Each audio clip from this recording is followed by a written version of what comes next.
You give praise, esteem, and honor to the Most High Yah by way of His Son, Yahushua HaMashiach. John 5:39.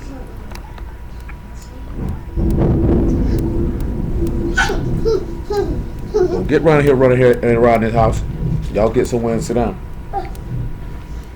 I don't care where you go sit down. Just go somewhere and sit down. Search the scriptures, for in them you think you have eternal life, and they are they which testify of me. And you would not come to me that you might have life. I receive not honor from men, but I know you, that you have not the love of Alahym in you. I come in my Father's name, and you receive me not. If another shall come in his own name, him you will receive. How can ye believe which receive honor one of another, and seek not the honor that come from Alahym only? Job 34:7. The interesting thing that you go, and I mentioned this the first time we looked at it, and Job 34:7 is the word that is used for man. It's not Adam that is used in this word for man. It is Gavar. And that word is a strong man, a warrior, emphasizing strength or ability to fight. So keep that in mind. It say, what man is like Job? You know that Job man means hated. So it says, what warrior is hated who drink up scorning like water? Now, the first thing you have to sit back and really ask yourself is this. Why is it telling you that what warrior is hated? What warrior is like him that is hated? And who drink up water, like scorning like water. Now, that word for scorning is shatas, to drink or the drinking of Alahym's wrath, or to be drunk. And then, of course, you know that water is ma'im, and you know its waters are also violence. Because with scorning, usually comes violence. Because that's what usually people do when they mock someone. They usually mock someone for the reason being because they want to do them some manner of harm. But the first thing that we're going to look at is this. Ecclesiastes 8:5, just to start it off. Because it say he's a warrior. Strong man, a valiant man. And then we'll sit back and look at how Mashiach is a strong man, a valiant man, and that he was hated because of his strength. This is what he was hated for. Therefore, he drunk up scorning or mocking or derision like water. We didn't look at that word for scorning for y'all's sake. I know, New Muffin. It's a lot of rain. You hear the rain, New Muffin? You hear the rain, New Muffin. That word for scorning is lahag, and it's a mocking or derision or stammerings. Basically, ridicule. Being mocked. You know what I'm saying? A lot of people don't realize that that's what goes hand in hand with being hated for the word. You become to be ridiculed, mocked, a byword, a proverb, so to speak. Ecclesiastes 8:5, or 8:4 actually. It says, where the word of the king is, there is power. And who may say unto him, what do thou? So where the word of the Malik is power. Now remember, we looked at the spell Malik out, and it really dealing about being a king is about sacrificing yourself. So a strong man, a warrior, a valiant man would offer himself or sacrifice himself. And if he does that, and then there's power. So let's sit back and look at something. John 1:1. Hey, New Muffin. Little Tubby, what you doing? Sit down somewhere, Tubby. I think Abigail would like it if you don't put your hand in her face. I think she would appreciate that greatly. She would like for you not to place your hand upon her face. Yes, she would like it very much so. If you would refrain from that, she just right now wants to chew on that because clearly she has some teeth coming in her head. Nevertheless, in the beginning was the Word, and the Word was with Alahym, and the Word was Alahym, and the same was in the beginning with Alahym. Now, where the word of the king is, there's power. Well, clearly, let's look at something. I think it's Psalm 24. This to show you that Yah is the king, and if his son is the word, then there would be power with his son. And after we look at this Psalm 24, we swing it back over here to John 11 and 25. A lot of people don't have power. So you have to look at something like this here. People who are stronger in the word will be hated. If you are weak in the word or you're inconsistent in the word, you know what I'm saying?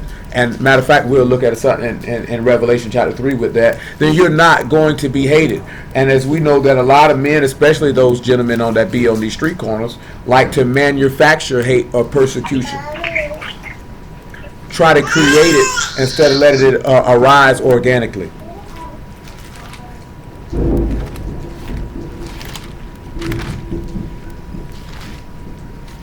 Make sure that's what I want. Psalm 24 it is. Let's look at verse 1. You know, ain't gonna hurt nothing. Leave her hair alone, son. You can give her a hug. I don't think she wants you to pull her hair out. I think she likes her hair. Do you like your hair? Do you like your hair?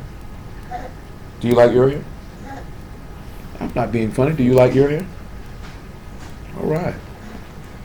He said, the earth is Yahuwah's and the fullness thereof, the world and they that dwell therein. I know it. For he hath founded it upon the seas and established it upon the floods. Who shall ascend into the hill of Yahuwah? Who shall stand in his Kadesh place? Now remember, this is a warrior, a valiant man. If you're not a warrior, if you're not a valiant man, if you're not a strong man, if you're not a gaver, then therefore you cannot stand in this set apart hill. Let's see who can stand there. He that hath clean hands and a pure heart.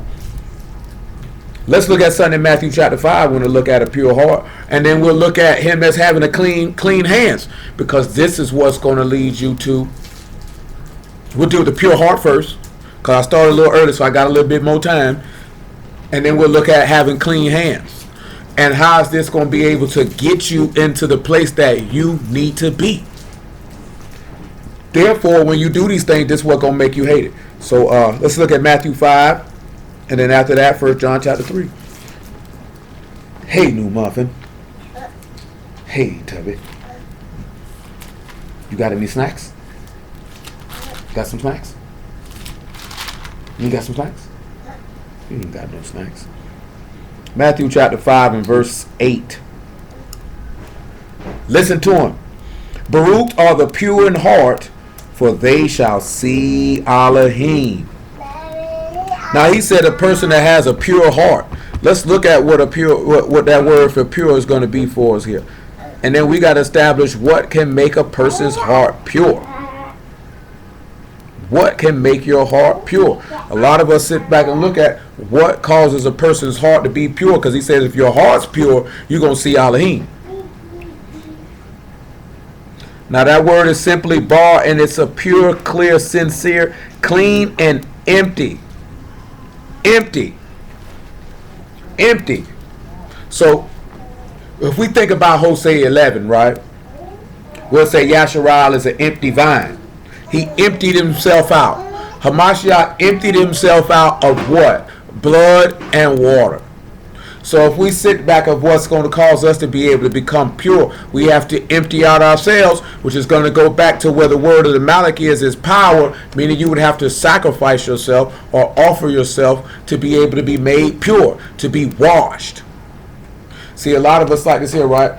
The master said in the 15th chapter of John, you are clean from the word that I have spoken unto you. It said, how can a young man cleanse his way? By taking heed according to that word. We read this the other day. Wash you, make you clean. Cease from doing evil from before my eyes. He say, washing ourselves from the filthiness of flesh and ruach, perfecting the fear of Alahym and Kadeshness. This is how you end up having a pure heart. He say, Baruch, he say, open my eyes that I might see wonderful things out of thy Torah.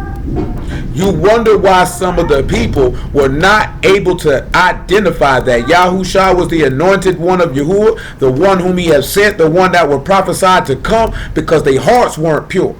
But then you'll sit back and look at people and say, well, I can see him. I can identify him out of the text. That doesn't no longer yourself make your heart pure. Because he said if your heart's pure, you'll see Alahym. Now I'm going to show you something since I say that. Woo, that thunder ain't playing. Boy, he letting that fire rain. You hear me? Exodus 33. Before we look at Exodus 33, number chapter 12. I might not even get to the scorning. Just bear with me, because we just might be deal with just this one particular thing. We'll see how it goes. Ain't that right, New Muffin? It sounds like a hurricane out there, don't it, New Muffin? So I don't care. Numbers chapter 12 and verse 3. It says, now the man Moses was very meek above all men which are upon the face of the earth. Now, Moses was a very, very humble man, which means his servant, stop pulling her hair, boy, was sincere. There's another person who had a pure heart, and that person was Jacob. Remember that word for he was a plain man dwelling in tents is Tamaim, and that word means to be perfect, blameless, upright. His heart was pure. Jacob was pure from the womb. This is why he was able to see Alahym in the 28th chapter of Genesis, when he seen the Alahym ascending and descending, and he was able to have that vision. That pureness of heart is what allows you to draw near the Alahym. That pureness of heart comes through sincerity, or you talking about, since I say sincerity, come over here to 1 Corinthians chapter 5. We're going to hit Exodus 33 right after this 1 Corinthians chapter 5. So a lot of people in their service to Alahym are not sincere. So because they're not sincere, they're not going to see him. It goes beyond just seeing him in the text, because as we dealt with last week, he could allow you to see him in the text, and that which will be for your shalom or your welfare. Dang it, man. Hey, New Muffin.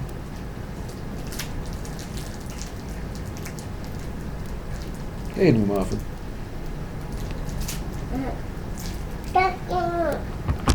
You got, what is that? Cookie. Give me a cookie. Give me a cookie. You always eat my food. Why I can't get no cookie? Let me get a cookie. Don't ask me for nothing. Golly. There we go. Let me cook it. And will incur a 1 cent per minute charge. When you were standing there talking about chicken, you got some chicken, but I can't get no cookie. Welcome. You entered. There are 4 participants in the conference. I can't get no cookie, man. Please announce. Don't ask me for nothing. Yeah, all right. That weather made that call drop. So, first, let me get one. Let me get a cookie. Yeah, don't ask me for nothing else. 1 Corinthians chapter 5 and verse 6. It say, your esteeming is not good. Know ye not that a little leaven leaveneth the whole lump? Purge out therefore the old leaven, that you may be a new lump, as you are unleavened. For even Mashiach our Passover is sacrificed for us. Therefore let us keep the feast, not with old leaven, neither with the leaven of malice and wickedness, but the unleavened bread of sincerity and truth. That pureness of heart. That means you have to purge out. You got to make your new heart a new ruach. He told you in Ezekiel 36 that he will wash you from your idols and your filthiness and all your uncleanliness, and give you a new heart, a new ruach. And this was what allow you to. We'll deal with how you see Alahym, because if you do not have a pure heart, you will not see him.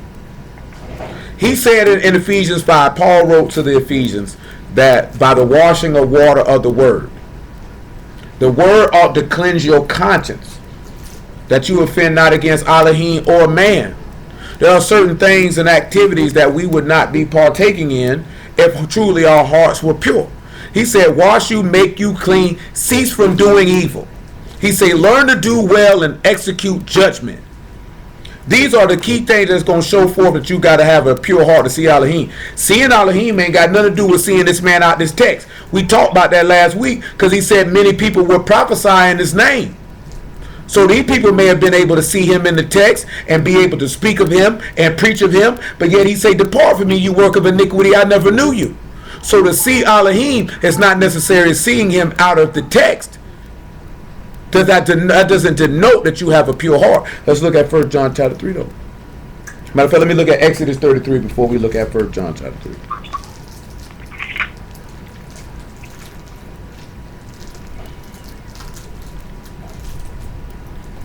Does that taste good, little muffin? Because you're biting on it very voraciously. Exodus 33 and 17. Make it 16. Matter of fact, make it 13. Make it 12. And Moses said unto Yahuwah, see thou say unto me, bring up this people, and thou hast not let me know whom thou wilt send with me. Yet thou hast said, I know thee by name, and thou hast also found favor in my sight. That's another reason why the master say, my sheep, I know them, I call them by name. Because he called Moses by name out of that burning bush. He called him by name. He knows those that belong to him. He knows that, again, this is going back to those who were ordained for salvation from the foundation of the world. Their hearts were made pure because they would be willing to sacrifice themselves and to wash themselves with the word. Therefore, it would cleanse their heart out of all filthiness and grime and sin. And that's Ezekiel 36 and about verse 26 that I mentioned about, probably about verse 22, that I mentioned about where he said he would cleanse you from all of your idols, would cleanse you inwardly. And remember, you got to be able to empty yourself out, which means you have to sacrifice. You have to do the same thing that the master did to make himself an empty vine. He offered himself. You have to offer yourself. This is how you show yourself to be a strong, valiant man. He said, my favor is made perfect in weakness. The strength of Alahym is made when you're in a humbled state, when you're in a low state. This is what allows you to end up being hated. That's why he say, he that exalteth himself shall be abased, and he that abased himself shall be exalted. Him that humbleth himself and take the persecution and the affliction and the suffering and the hatred shows himself truly to be the stronger man. We look at always as strength as being able to fight against adversity, and sometimes it is. Don't get me wrong. But when you're talking about serving Alahym and standing for the word, whether you're living the word or you're preaching the word, because I'm going to tell you something, the reward for the preacher is not going to be any greater than the reward of a member. You're going to get the same reward. He's not going to give. As I was talking to Brother Trav about this here, right? Everybody wants to be the face or the mouth. But the face and the mouth ain't no better than the hands or the feet or the toes or the fingers or the leg or the knee or the elbow or the arm. They all serve a purpose within the body. That's why he said, let those that are least esteemed in the body have more honor. Because this is why Paul said we are always delivered and be made refuge for you. Because those who are actually the face and the mouth will get more hatred than the fingers and the toes and the knees and the legs. They're going to have to take more on. And they doing that for the people's sake, not for their own. But everybody wants to be that head and that face and that mouth, not realizing what you really about to subject yourself to. And everybody doesn't have the wherewithal, the capabilities, or the intestinal fortitude to be able to deal with certain things of that nature. You know what I'm saying? Because the gospel is a confrontational message. It is a don't let nobody deceive you when it comes to that. It is a confrontational message. It's a confrontational message. It causes people to have to confront their sins. It has people to confront their flaws. It has people to have to confront their flesh. It has people to have to confront the world. It has people to have to confront themselves. And all the things that are in themselves that is contrary to the living Alahym. Therefore, that opens you up to persecution, sufferings, and affliction and hatred. Because this is what the gospel does. Yes, the gospel is about loving Alahym and loving your neighbor and about being set apart and about being clean versus being unclean, but it's also confrontational. And if you want to move the word, then you have to be an individual who does not shy away from confrontation. You can't shy from confrontation, because first you got to confront yourself. Before you can even dispense the message, you got to confront yourself, and then you have to be able. That's why he told Ezekiel to tell them whether they hear or forbear. He would tell them to step to him, because you're going to have to confront these people. And their faces are going to be like scorpions, and their heads are going to be hard, and they're going to come for you, and they're going to do this, and they're going to do that, because you're confronting them and causing them to confront themselves. Therefore, it will make them hate you. Everybody don't have the capability to handle that. Why do you think they killed all the prophets? Why do you think they killed Mashiach? Because he confronted them. He told them, I know him. He said, if I would say I knew him not, I'd be a liar like unto you. This is what he told these people. He told these people, your father is the devil. He said, if you loved, if he was your Alahym, you would love me because I proceed and come from him. This is confronting these people. When these people came to him about healing people, he told them, he sat back and he went off on these people. He told them that they were white as sepulchres full of dead men's bones. It's confrontational. If you don't think the word of Yah is confrontational, you're delusional. You ain't been reading and you truthfully don't believe it.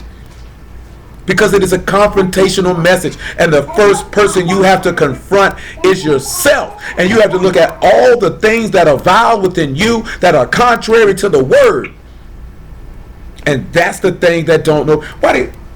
Look, come over here to James chapter 1 before I read this Exodus 33. I'm going to show you how the word show you that it's confrontational. Because it is a confrontational message. James 1:21. Wherefore lay apart all filthiness and superfluity of naughtiness, and receive with meekness the engrafted word, which is able to save your souls. But be ye doers of the word, not hearers only, deceiving your own selves. For if any be a hearer of the word and not a doer, he is like unto a man beholding his natural face in a glass. For he behold himself and go his way, and straightway forget what manner of man he was.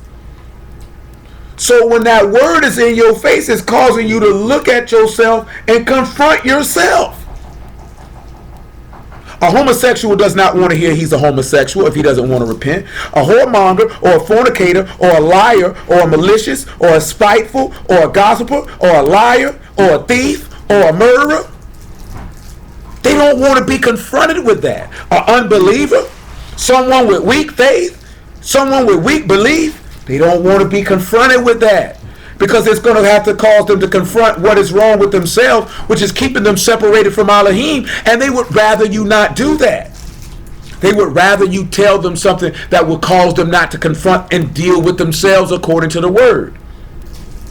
And that is an evidence of someone who is not pure in heart.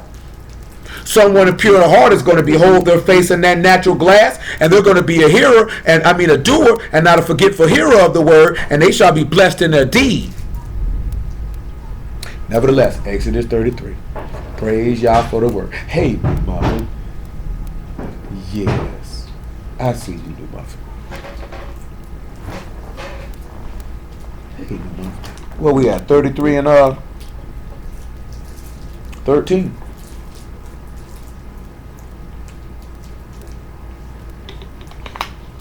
Excuse me for a moment.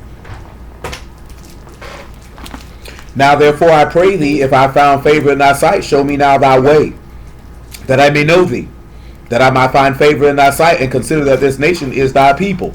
And he said, my presence shall go with thee, and I will give thee rest. And y'all we'll come back and deal with that another day, because it's a lot of what he just said in that statement of which the Son came to do. Because if this man knows your name and you done found favor in his sight, then he will let you know the way to salvation. And you will know him, and he will give you rest. He said unto him, if thou presence go not with me, carry us not up hence. For wherein shall it be known here that I and thy people have found favor in thy sight? Is it not in that thou go with us? Shall we be separated, I and thy people, from all the people that are upon the face of the earth? Yahuwah said unto Moses, I will do this thing that thou hast spoken, for thou hast found favor in my sight, and I know thee by name. And he said, I beseech thee, show me thy esteem. He said, I will make all my goodness pass before thee, and I will proclaim the name of Yahuwah before thee, and will be favorable to whom I will be favorable, and will show mercy on whom I will show mercy. See, that's the biggest thing right there. That man show favor and mercy to who he want to.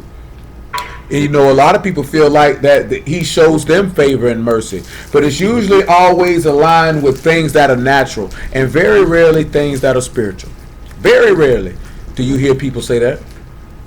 Very rarely. Very, very rarely. And he said, thou cannot see my face, but there shall no man see me and live. And Yahuwah said, behold, there is a place by me, where I shall stand upon a rock. It shall come to pass, while my esteem pass by, that I will put thee in the cleft of the rock, and I will cover thee with my hand while I pass by. And I will take away my hand, and thou shalt see my back parts, but my face shall not be seen. So then we know in Matthew chapter 17, he actually saw Alahym because he saw Yahusha. He saw him.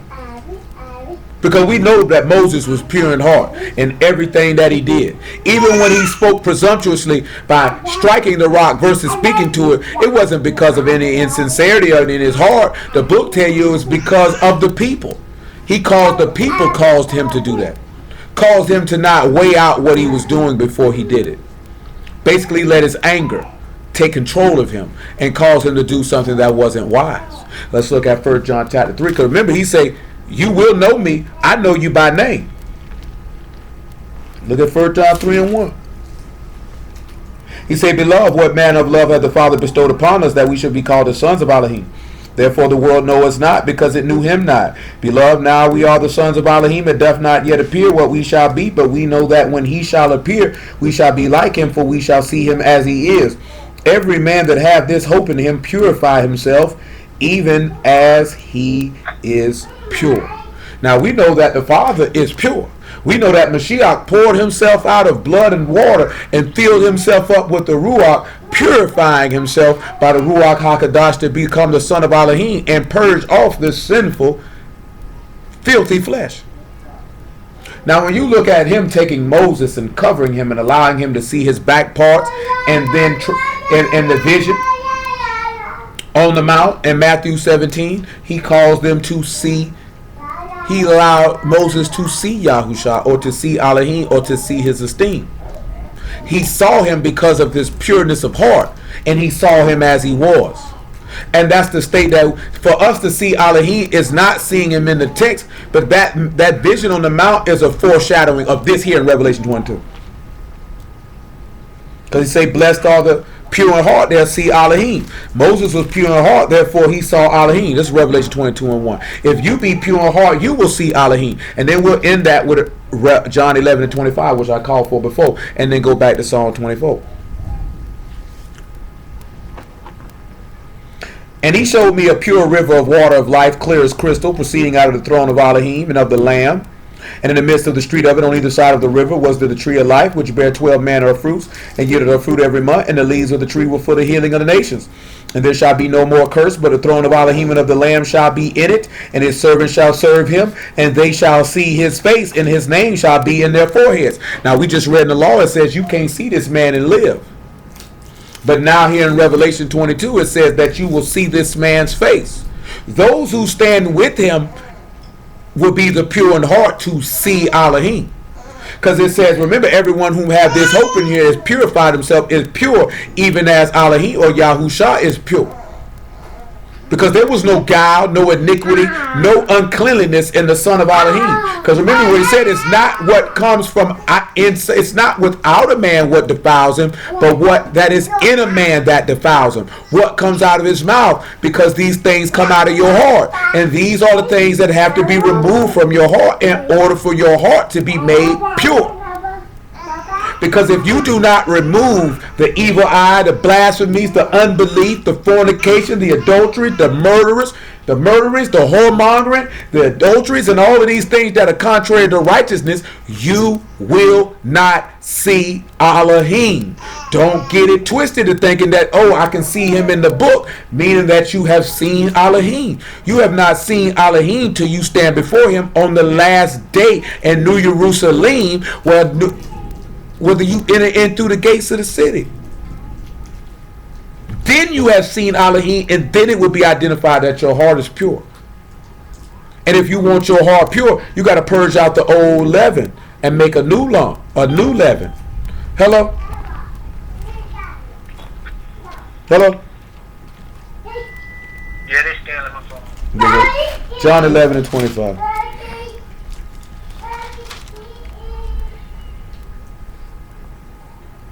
(22) 11 and 22. Hey, Nehemiah. Hey.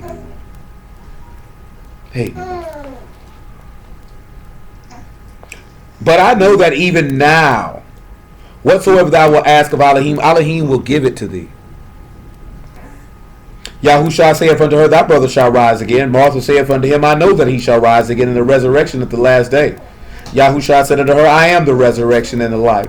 He that believe in me, though he were dead, yet shall he live. And whosoever live and believe in me shall never die. Believe thou this. This is why he say, if that hope be in you, and we know that hope is the working of faith, because we know, look at Romans chapter 5. 5:1. He said, therefore, being justified by faith, we have shalom with Alahym through our master Yahushua HaMashiach, by whom also we have access by faith into this favor wherein we stand and rejoice in hope of the esteem of Alahym. And not only so, but we esteem in tribulations also, knowing that tribulation work patience, and patience experience, and experience hope, and hope make not ashamed, because the love of Alahym is shed abroad in our hearts by the Ruach HaKadosh, which is given unto us. So in order for that hope to purify you, then you're going to have some trouble. And through that trouble, you're going to learn to trust and wait on Alahym. And through that trusting in Alahym, then you'll be exercising the actual keeping and manifestation of the word. Therefore, you would have that faith which would make you pure in heart, which would cause you to see Alahym.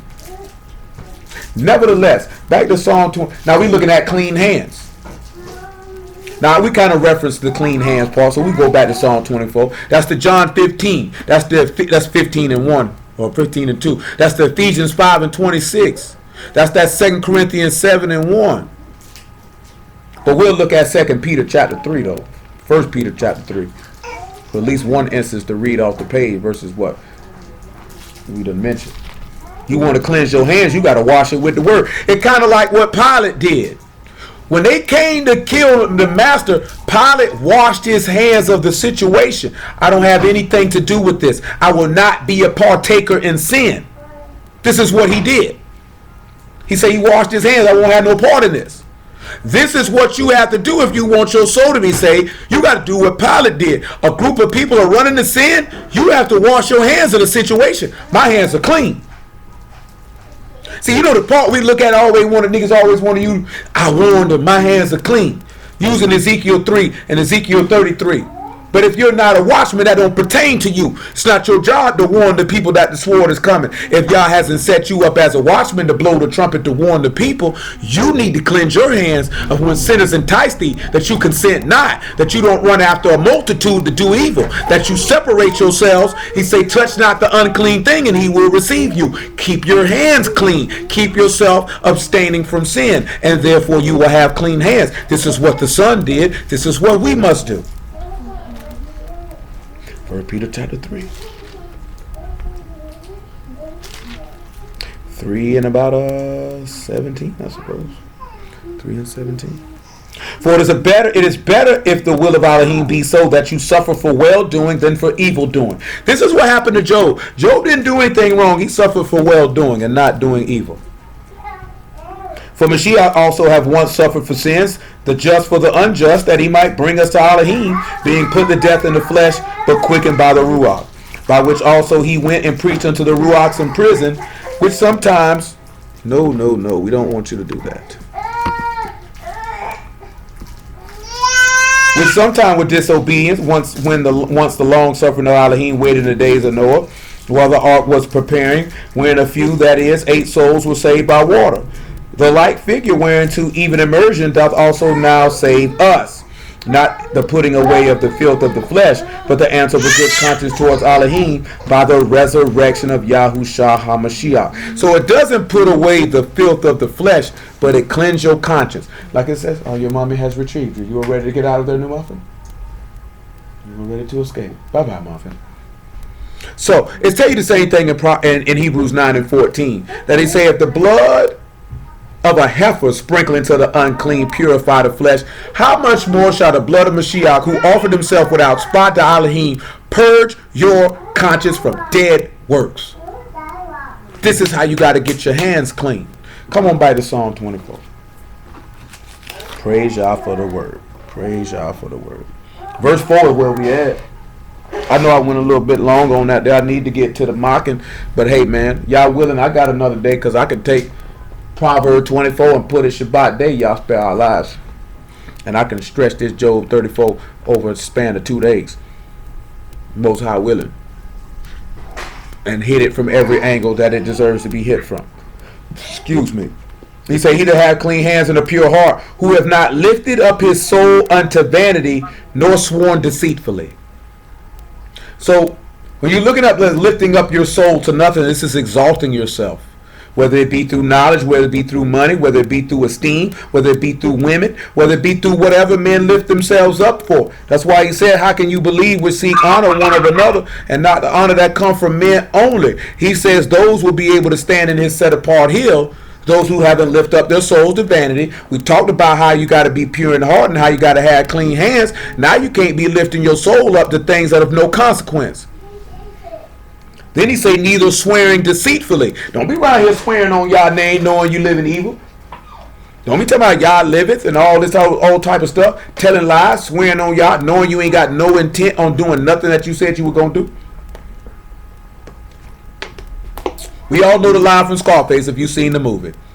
He said, the only thing I have in this world is my word and my balls, and I break them for no one. And you know, that's the thing with Yahuwah, is that he is not a man that he should lie, nor the son of man that he should repent.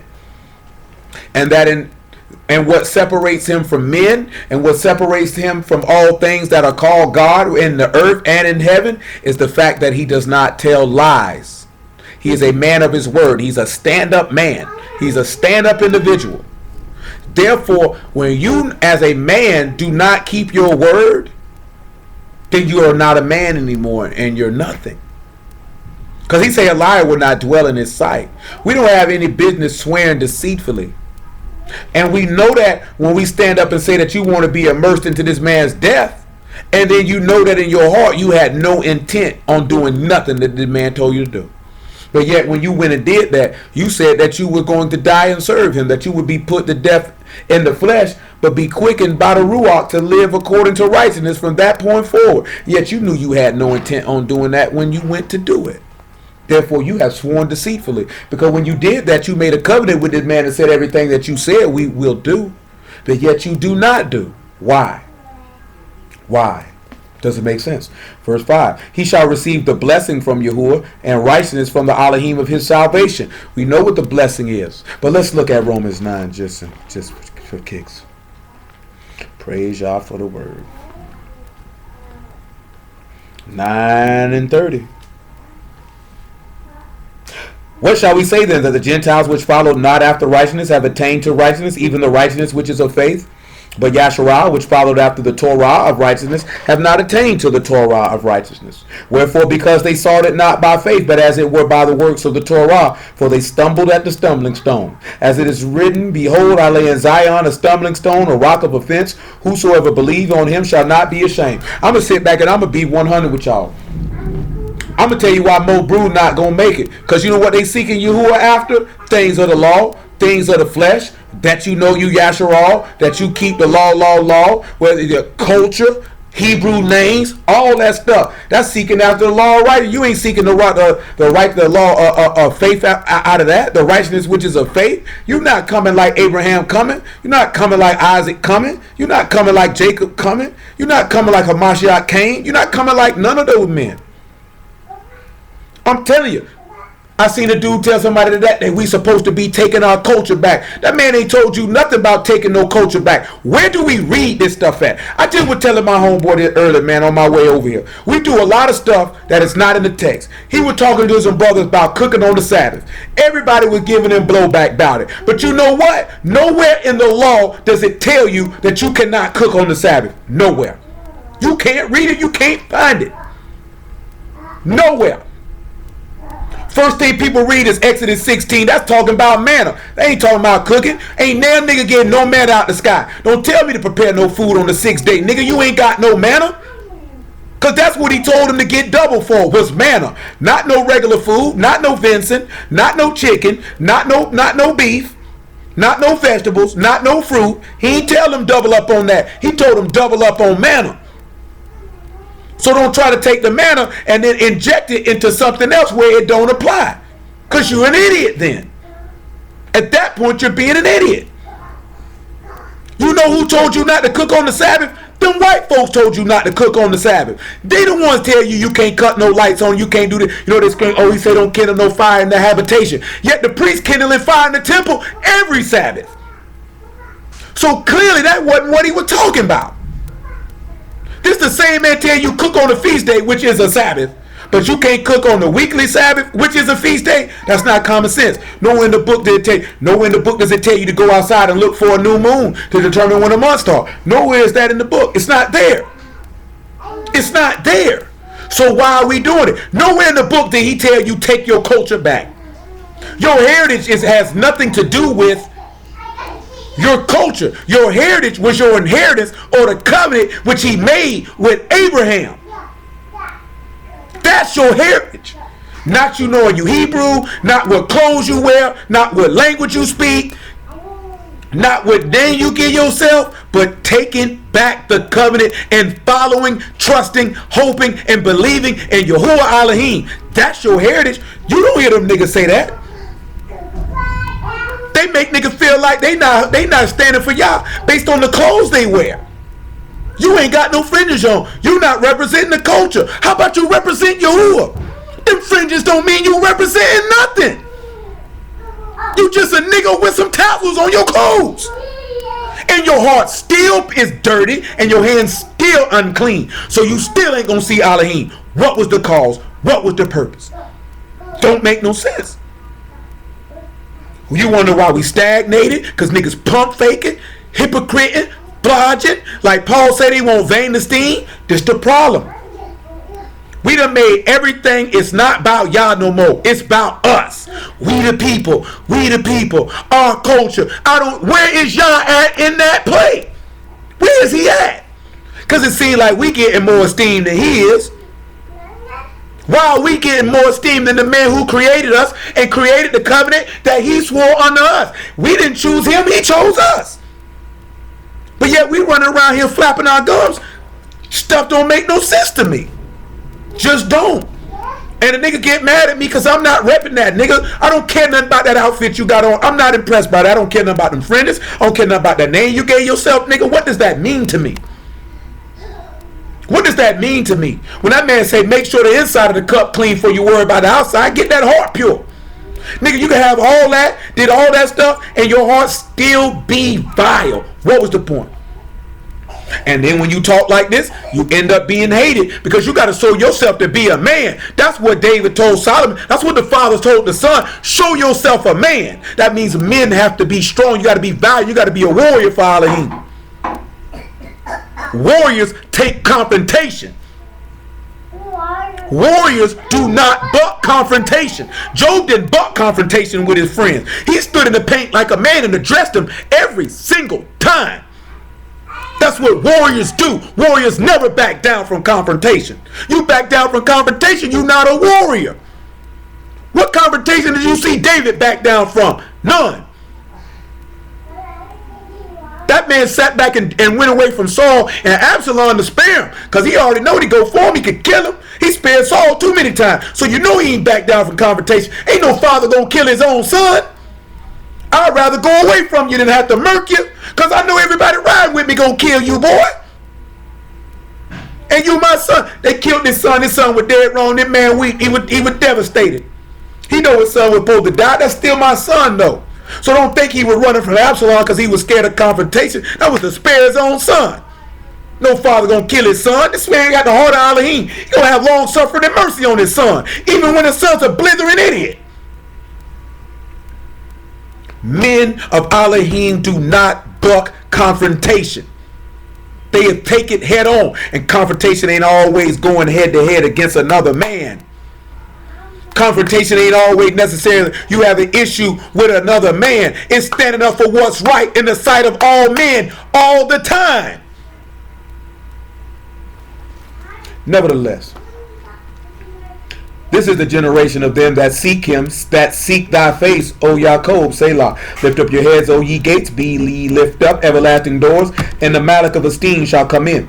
Who is the Malik of esteem? Yahuwah strong and mighty. Yahuwah mighty in battle. Lift up your heads, O ye gates, and even lift them up, ye everlasting doors, and the Malik of esteem shall come in. Who is the Malik of esteem? Yahuwah of hosts. He is the Malik of esteem. Selah. Notice that he said he was strong and mighty. So let's go to Ephesians chapter 6 and see what's going to get you strong and mighty to cause you to be this valiant man.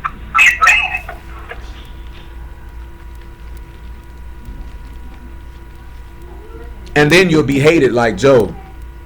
Strong people in the word are hated. You ain't never seen nobody weak in the word that was hated. Who you seen who was weak? Moses was strong in the word. You seen what Korah them did. You seen what they did. 6 and 10. You seen what they did. You seen what they did. They hated that man because of who he was and his service to Alahym. That's why they hated him. So what did they do? They mocked him and derided him. You take too much on yourself. Who do you think you are? We're Kadesh like you are. 6 and 10. Finally, my brethren, be strong in the master and in the power of his might. We already talked about how that's going to happen. Put on the whole armor of Alahym that you may be able to stand against the wiles of the devil. Now, looking at the devil, that's the accuser in this instance. He's the whisperer. He's accusing you. And in order to stand firm in front of this adversary who's seeking to accuse you before the throne, you need to have that armor on so you can go to battle. Because the serpent seed and the woman seed have hatred against one another. Therefore, those who are strong in the word will always be hated by those who are not. Because at the end of the day, Satan only came up against Job because he hated him. He hated him for who he was and what he stood for. That's why he say, if I take it through tribulation, I bet he cursed you to your face. And yet through that tribulation, Job got experience from it. And from that experience, he had patience. And from that patience, he had hope. And Alahym restored him to a better state than what he was in the last, than he was in the beginning. Because Job is an example of the manifestation of Romans chapter 5. That's why y'all willing on the Shabbat, we're going to go into the Job 34:7 all the way through so you can look at it. You can see that. Because Job went through tribulation. And most high willing, we have to identify the tribulation that he went through. And through that tribulation, he got experience. And from that experience, he got patience to trust and to wait on Alahym. And Alahym rewarded him for his patience through tribulation. And he thought it a good thing to render a recompense to those who troubled him and his friends who accused him without cause. You know, it ain't never a good thing to sit back and you know, and Job, he sat back and he told Job friends, he said, you haven't spoken correctly like my servant Job has. Because they sat there throwing all manner of stones and rocks at this man. Oh, you this, oh, you that, oh, you this. And Yahuwah was completely displeased with them and sat back and said, nigga, I don't accept you. Job, I accept. Let him offer a sacrifice on your behalf that I may accept you. Because if you don't, nigga, I'm a king. Because I'm not going to accept you, but I'll accept Job. See, we don't consider none of those type of things at all. We just read this stuff. But you don't consider how serious that is on what side of the fence you playing on. Because believe you me, and I mentioned Revelation 3 where we didn't get it about being hot or cold. There are sides. And the side is righteousness or unrighteousness, Kadesh or unkadesh, faith or unbelieving, Yahuwah or the adversary. It's on you which side you choose. You don't sit back and that man say, I'd rather you be hot or cold instead of lukewarm. You got to pick when you deal with Yahuwah. I done told y'all this before. Ain't no gray areas with Yahuwah. There are no gray areas. You either gonna ride with him or collide with him. But you gonna have to pick one.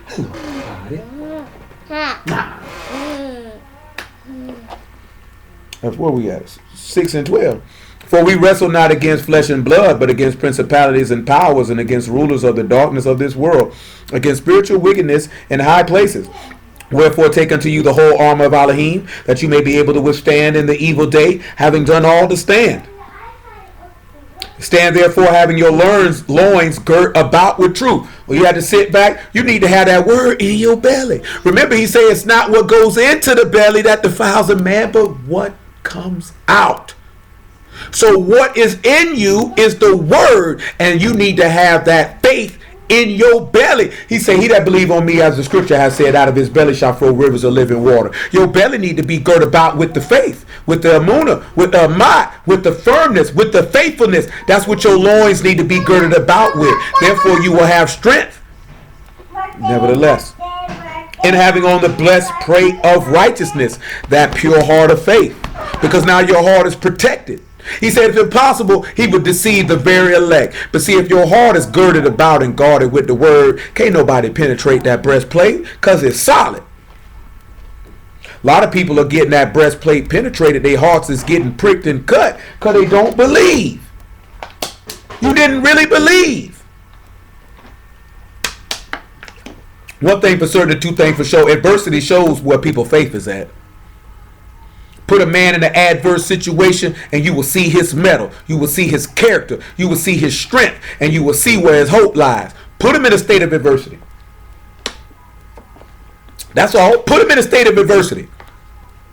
Adversity. If you watch sports, you hear that stuff all the time about teams when they face adversity, how they react. The great teams look the adversity in the face and come up with a way to overcome the adversity and rise up like a champion. The lesser teams see the adversity and crumble under the pressure. Because that's all adversity is a little pressure. Pressure for a pipe is you going to fold or is you going to stand tall, or as they used to say, you're going to barbecue a mildew. What are you going to do when the pressure comes, when the adversity comes? And if you fold under the pressure, if you fold under the adversity, then you ain't built for this. You ain't built for it. You ain't strong, you weak. So then it's only one or two things that can happen. You will have mercy on you if you folded and there was no sin involved. You know what I'm saying? Or make it three. And that he can bring you from that state to show you that you need to be strengthened.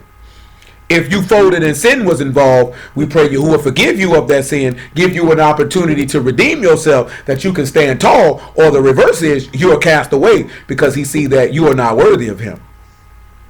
And last, and certainly not least, if you face the adversity and you endure through it, then he will accept you as a son because you would have learned obedience from the things that you suffered. And as the captain of your salvation was made perfect through sufferings, that you would be made perfect through sufferings. As Job was, he was made complete and whole by the things that he suffered. And his last state was greater than the beginning. Just like Hamashiach was made perfect through the things that he was suffering. And his last state was greater than what it was in the beginning. And you have to acknowledge that and pay attention to that. And see the framework of what's been set and follow after it. But we don't want to follow the framework of what's been set. We want to esteem and being known that you're a Hebrew, knowing that you're of Yasharal, knowing that you can see Hamashiach in a few chapters and verses, knowing that your culture, or you give yourself a name or clothes or whatever the case may be. Instead of following the pattern which is laid before you. He told Moses, build the tabernacle just like the pattern like I showed you in the mount. Mashiach went up there on that stake and showed you the pattern of the tabernacle up there in the mount. You need to follow the pattern. You need to follow the pattern. Follow the pattern, you'll see Alahym. Nevertheless, he's saying your feet shod with the preparation of the gospel of shalom. So check it, right? If your feet are steadfast with the Basora of Shalom, you know that is destroying the authority attached to chaos. So therefore, if your feet are firm, then you will be presenting on people how to destroy sin and how to destroy the devil. For this cause the Son of Alahym was manifested, that he might destroy the works of the devil. Because that's what you ought to be presenting unto people, is how to destroy sin. But how can you show anyone how to destroy sin if you haven't destroyed it in your own mortal body? Therefore, you can't benefit anyone. Two crackheads can't get each other off crack. Two drowning people can't save each other out the water. Somebody got to know how to swim. Somebody got to put that stem down. And above all, taking the shield of faith, wherewith you shall be able to quench all the fiery darts of the wicked, and take the helmet of salvation and the sword of the Ruach, which is the word of Alahym. This is what calls you to be a valiant man or a warrior. A warrior. And you know if you're a warrior because of what? Proverbs chapter 1. Oh man, y'all willing like this. I'm gonna lead into it. How you say he drink up scorning with water. I guess we got to take it bit by bit because it's always more than when I start. than what be in my head. I'd be like, yeah, I'm gonna just keep it brief and boom, boom, boom. But extra stuff come in, and we got to deal with all that to get a proper understanding. So praise y'all for that. So we can sit back and really understand what it means to be a man like Job or a warrior. Because Job was a war. Imagine how strong and valiant you have to be to lose everything you have, to lose your children, to have your wife tell you just curse him and die. And yet through all of that tribulation, all of that suffering, all of that adversity and loss, he stood strong to Yahuwah and didn't curse him with his mouth not one time. And endured until the end. And he was saved. And he was lifted up. Because he was lifted up. We have to pay attention to that. You got to pay attention to that. His friends hated him. You know what also he got showed in that? How much his friends hated him and what his friends really thought about him. It's amazing how y'all can put you in situations that those who say you're your friends, that he can show you how they really feel about you. Because that situation he told them, what comforters are y'all? Y'all supposed to be my friend, but y'all came here to throw stones talking about I had to do this, I had to do that. I knew you was wicked. I knew you was this. I knew you was that. Though you had no evidence to say any of these things. They showed themselves not to be friends. Get put in a state of persecution or adversity or tribulation or sufferance, and you'll see how people really feel about you. You'll be surprised, boy. People don't love you like you think they do. Proverbs chapter 1 and 1. The Proverbs of Solomon, the son of David, Malach of Yasharal, to know wisdom and instruction, to perceive the words of understanding, to receive the instruction of wisdom and justice and judgment and equity, to give subtlety to the simple, to the young man knowledge and discretion. A wise man will hear and increase in learning. A man of understanding shall attain unto wise counsels. To understand a proverb and the interpretation, the words of the wise and their dark sayings. The fear of Yahuwah is the beginning of knowledge, but fools despise wisdom and instruction. So, also the fear of Yahuwah is wisdom, and we know wisdom is kokmar, or the skill in war. So, to be a valiant and strong man, you would have to have wisdom, and to have wisdom, you would have to fear Yah, which means you would have to respect him and reverence him and honor him. Ain't no way in the world you can tell me that you can have any semblance of love towards Yah and you don't fear him. Every single solitary man, woman, and child on this planet ought to fear Yah, and they ought to tremble at the thought of his name, to be honest. And the book says this. You know what I'm saying? So don't think these just my words. You ought to tremble at his presence, at the thought of his name. You ought to tremble. Let's just be honest. We already dealt this before. Paul said, work out your salvation with fear and trembling. Why would you think this man tell you that? Because you ought to have a healthy fear of this man. But not that type of fear where you paralyzed, scared. I'm talking about respect. That man say, if I be a father, where's my honor? And if I be a master, where's my fear? That's what your Alahym say. Where my reverence and respect at? Where is that? Because y'all quick to say I'm this, that, then, and the third to you. But where my reverence at? Where my respect at? Because we don't be respecting that man like we say we respect that man. Man, we just be talking.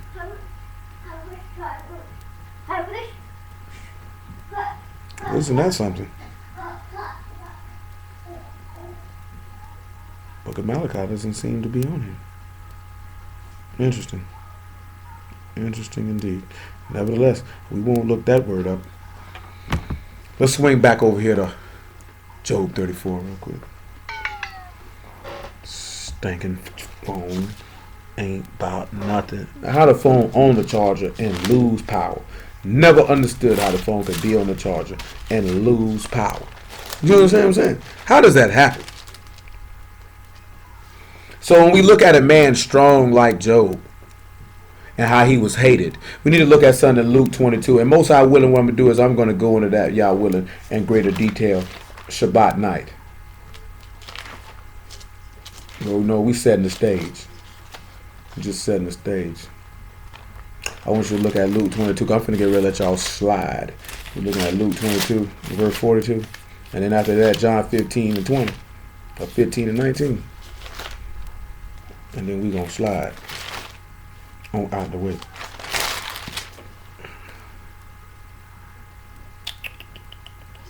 Nah, that verse 42 is definitely not what we wanted.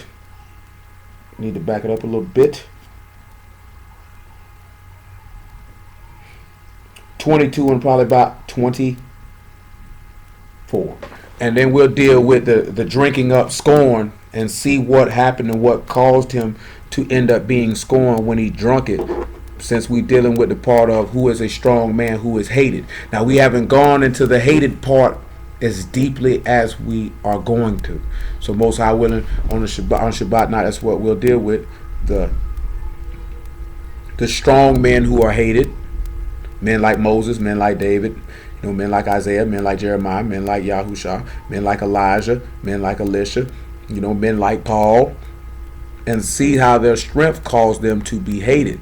And then we'll sit back and look at how when they drunk from that cup, it caused them to be mocked, and therefore they were faced with violence.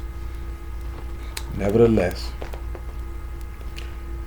And there was also strife among them, which of them should be accounted the greatest. And he said unto them, the Maliks of the Gentiles exercise mastership over them, and they that exercise authority upon them are called benefactors. But you shall not be so, but he that is greatest among you, let him be as the younger, and he that is chief as he that doth serve. For whether is greater he that sit at meat, or he that serve? Is not he that sit at meat, but I am among you as he that serve. Ye are they which continued with me in my temptations. They are the ones who continued with him in his trials, showing forth the strength that he had and what he relied on. He relied on the word, and he relied on his Father. He said, let me look at John 15 a little higher up before we get what we wanted out of John 15, which was already coming at. So we look at 15 and 10, right? Or 15 and 8, or 9 actually. Where he states, as the Father have loved me, so have I loved you, continue ye in my love. And if you keep me in my commandments, you shall abide in my love, even as I have kept my Father's commandments and abide in his love. So his strength and his power was contingent upon his faith and his trust and his love for his Father, because the Son had a fear and respect for his Father. This is why he abided in him and he obeyed him. I've told y'all this numerous times, and I shall tell you again. Your fear should not be just fear of you're going to hell. Because clearly if you commit sin and you live in sin and you are carnal and unclean, that you will go to hell. But there has to be a period of time as you begin to learn and know of Alahym, that fear of going to hell changes into a love and a reverence and an honor for a man, that just at the thought of disappointing him brings you so much trepidation that you wouldn't dare want that to occur. Matter of fact, look at the Epistle of Jude real fast.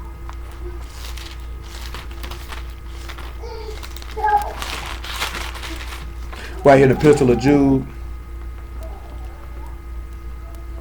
about verse 20. He say, but ye beloved, building up yourselves on your most Kadash faith, praying in the Ruach HaKadosh, keeping yourselves in the love of Alahym, looking for the mercy of our Master Yahushua HaMashiach unto eternal life. And some have compassion, making a difference. And others save with fear. You already said others save with fear, pulling them out of the fire, hating even the garment spotted by the flesh. It said others save with fear. Not others saved with fear. No, it doesn't say that. Oh, it said that. Hold on. It didn't say that, did it? I think it did. Let's see what it says in the Greek. It didn't say that, but it did, though. When we look at that word for fear, it is phobos. It's fear, dread, terror, that which strikes terror, reverence for one's husband. So he say others save by causing people to have respect for their husband. That's what he say they do. Hold on, y'all. Because when we look at that Greek word for save here, it is sozo, and that is to save and to keep safe, to rescue from danger or destruction, to save a suffering one. So how are you able to save them with fear, pulling them out of the fire? Hold on. Come over here to the Epistle of James. Verse 19. Because it said you got to pull him out of the fire. So you talking about pulling somebody out of that furnace, pulling them out of hell. Let's see what it says. Brethren, if any of you do err from the truth and one convert him, let him know that he which convert the sinner from the error of his way shall save the soul from death and shall hide a multitude of sins. So he says some have compassion making a difference. And most high willing, we can deal with that aspect of it too. But then he say others save with fear, or to cause one to have a dread or a terror or a reverence or respect for Yahuwah. Because, it's numerous people, oh man, you a hellfire and brimstone preacher and this, that, there, and the third. But now it's right there in the text that it says some saved with fear. I guess we'll have to deal with that. Because don't you think that that's what Noah was preaching, to try to save them with fear or dread and terror that this man going to flood the earth? What about all the other prophets that preached to the destruction of Jerusalem? Or the fact that he sent Jeremiah to prophesy destruction to many nations? Pestilence, famine, war, that's dread, that's terror. And he preached that in order to save the people. But you can't tell niggas that because they don't read. I have seen so many smart dummies that pick up this book that is despicable. Always got this, that, there, and the third to say. That was funny to me when my man telling me this here, man. They going in on about cooking on the Sabbath, yet no one can show you where he told you can't do that. Nowhere. It's not there. So now we begin to lean to our own righteousness or our own understanding and try to submit ourselves to our own righteousness instead of the righteousness of Alahym. Nevertheless, let's hit this John 15. I'll let y'all slide. I got a lot to hit for the Shabbat, man. Y'all willing, man. I thank y'all for the word, man. Hallelujah for Yahusha. Yes, baby. You finna eat? What are you going to eat? Are you eating chicken? Don't point at me. That's disrespectful. 15 and 14. You hear me? What are you going to eat? Go see your mommy. What do you have, Lizzie? Put your plate on the table first, and then get your chair. I knew you were finna do it.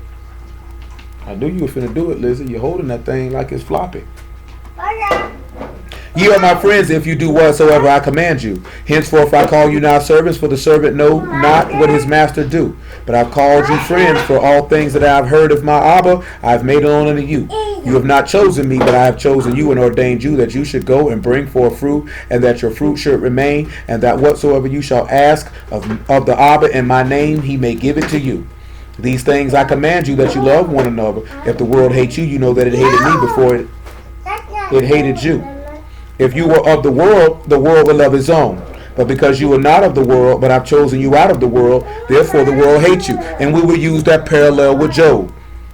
Remember the word that I said unto you, that the servant is not greater than his master. If they have persecuted me, they will also persecute you. And if they've kept my saying, they will keep yours also. But all these things will they do unto you for my name's sake, because they know not him that sent me. The same way that the people did not know Yahuwah when he sent Moses. And most high willing, we got to deal with that too, because we read that in Exodus 33. And if I had not come and spoken unto them, they had not had sin, but now they have no cloak for their sin. He that hate me, hate my Abba also. If I had not done among them the works which no other man did, they had not had sin, but now they have both seen and hated both me and my Abba. And this come to pass, that the word might be fulfilled that is written in the Torah. They hated me without a cause. And we'll deal with that because they hated Job without a cause, which calls for the mocking and derision. But hallelujah for Yahusha. We start right there. We'll pick up the rest of it.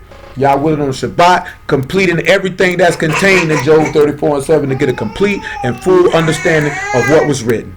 Did y'all understand all this evening?